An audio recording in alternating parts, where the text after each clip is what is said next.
December 31, 2025 జనవరి 4, 2026 వరకు విశాఖపట్నంలో జరుగుతున్న సిఐటియు 18వ అఖిల భారత మహాసభలను జయప్రదం చేయాలని సిఐటియు రూరల్ కమిటీ ఆధ్వర్యంలో 36వ డివిజన్ బొలినేని సెంటర్ నందు శ్రామిక ఉత్సవం నిర్వహించడం జరిగింది. ఈ సందర్భంగా మాజీ డిప్యూటీ మేయర్ మాదాల వెంకటేశ్వర్లు మాట్లాడుతూ పోరాడి సాధించుకున్న కార్మిక చట్టాలు బీజేపీ ప్రభుత్వం హరించి వేసే విధంగా 4 లేబర్ కోడ్స్ తీసుకొచ్చి పారిశ్రామికవేత్తలకు పెట్టుబడిదారులకు అనుకూలంగా మార్చుతుంది.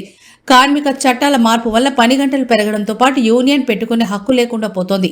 కార్మిక చట్టాలు పటిష్టంగా ఉన్నప్పుడే పెట్టుబడిదారులు పారిశ్రామికవేత్తలు కార్మిక చట్టాలు అమలు చేయడం లేదు.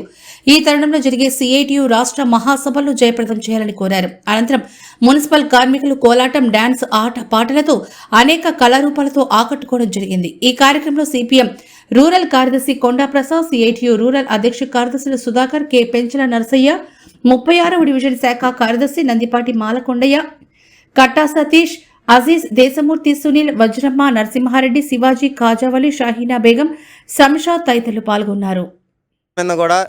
సిఐటియు 18వ ఆల్ ఇండియా మహాసభలు విశాఖపట్నంలో జరుగుతూ ఉన్నాయి. ఆ యొక్క కార్యక్రమాన్ని పురస్కరించుకొని ఈరోజు శ్రామిక ఉత్సవం బొలినేని సెంటర్ 36వ డివిజన్లో అంబేద్కర్ నగర్ నందు ఈ యొక్క ఉత్సవ కార్యక్రమాలని నిర్వహిస్తా ఉన్నాం.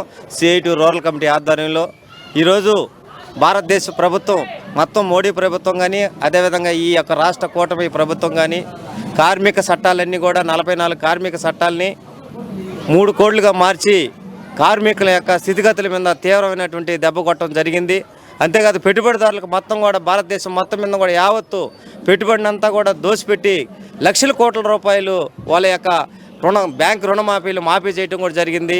ఈరోజు సామాన్యమైనటువంటి ప్రజలు బతకాలన్నా, కార్మికులు బతకాలన్నా ఈరోజు ఒక పక్క ఉపాధి లేక, పనులు లేక, కనీస వేతనం 26,000 రూపాయలు సుప్రీంకోర్టు నిర్ణయించిన దాని ప్రకారం ఈ ప్రభుత్వాలు అమలు చేయక ఈరోజు కార్మికులు బతికే పరిస్థితి లేదు. కాబట్టి ఇటువంటి తరుణంలో విశాఖపట్నంలో జరిగేటువంటి ఈ ఆల్ ఇండియా మహాసభల్ని కార్మికులకి ఉత్తేజమైనటువంటి వాతావరణాన్ని ఇస్తూ ఈ యొక్క చర్చలన్నీ కూడా ప్రజలకి, కార్మికులకి ఉపయోగపడే విధంగా నాయకత్వం ఎన్నుకొని రాబోయే రోజుల్లో అటువంటి పోరాటాలు ముందు ఉండి చేస్తారని చెప్పి ఈ సందర్భంగా సిఐటియుగా మేము తెలియజేస్తాం. 18వ అఖిల భారత మహాసభలు డిసెంబర్ 31 నుండి 2026 జనవరి 4వ తారీఖు వరకు ఈ మహాసభలు జరుగుతూ ఉన్నాయి. ఈ మహాసభల్లో చాలా ప్రాధాన్యత సంతరించుకున్నటువంటి పరిస్థితి కూడా మేము చెప్తా ఉన్నాం.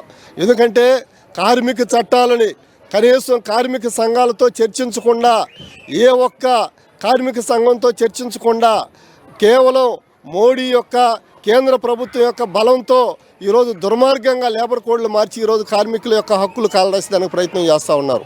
ఇదే కాకుండా ఉపాధి హామీ చట్టాన్ని కూడా ఒక 4-5 రోజుల క్రితం ఉపాధి హామీ చట్టాన్ని కూడా నీరుగార్చే విధంగా, రాష్ట్రాల మీద భారాలు మోపే విధంగా చట్టం తీసుకొచ్చారు. కాబట్టి ఈ బహిరంగ సభలో కూడా కార్మికులు, కర్షకులు అందరూ కూడా పాల్గొని జయప్రదం చేయాలని చెప్పేసి మేము విజ్ఞప్తి చేస్తూ ఉన్నాం. సిఐటియు అఖిల భారత మహాసభలు ఈ నెల 31 నుంచి జనవరి 4వ తేదీ వరకు విశాఖపట్నంలో జరుగుతున్నాయి. ఆ యొక్క మహాసభల సందర్భంగా ఇక్కడ నెల్లూరు రూరల్ సిఐటియు కమిటీ ఆధ్వర్యంలో ఆ కేంద్ర ప్రభుత్వం యొక్క విధానాన్ని మన రాష్ట్రంలో ఉన్నటువంటి కూటమి ప్రభుత్వం అమలు చేస్తుంది. అందులో భాగంగానే అనేక సంవత్సరాలుగా కార్మిక వర్గం పోరాడి సాధించుకున్న